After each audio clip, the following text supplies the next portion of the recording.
आपने कभी सुना है 14 लोक? ये कोई कहानी नहीं बल्कि एक गहरा आध्यात्मिक रहस्य है। हमारे ब्रह्मांड में कुल 14 लोक माने गए हैं, 7 ऊपर और 7 नीचे।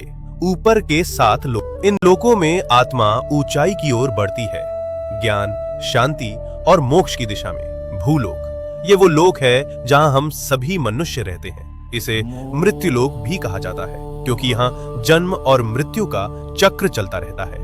भूवर लोक, ये लोक भूलोक और स्वर्ग लोक के बीच स्थित है। ये ऊर्जा रूपों का क्षेत्र है जो भौतिक और दिव्य लोकों को जोड़ता है। स्वर्ग लोक, देवताओं का लोक, जहां इंद्र और अन्य देवता निवास करते हैं। अच्छे कर्म करने वालों को मृत्यु के बाद इसी लोक में स्थान मिलता है, जहां सुख, संपत्ति और आनंद की अनुभूति होती है। महर लोक, ये दिव्य ऋषियों, तपस्वियों और महान आत्माओं का निवास स्थान है, जहां वशिष्ठ और विश्वामित्र जैसे महान ऋषि तपस्या करते हैं। जनलोक, इस लोक में वे आत्माएं निवास करती हैं जिन्होंने ज्ञान और ध्यान में परम सिद्धि प्राप्त की होती है।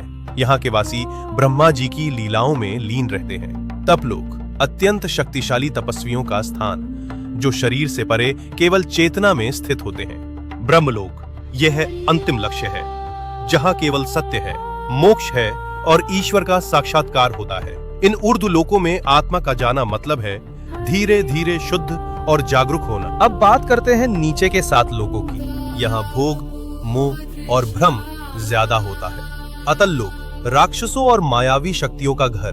वितल लोक, जहाँ कामनाएं और भोग हावी रहते हैं। सुतल लोक, राजा बलि का लोक। वे दानवीर थे लेकिन उनमें अहंकार भी था।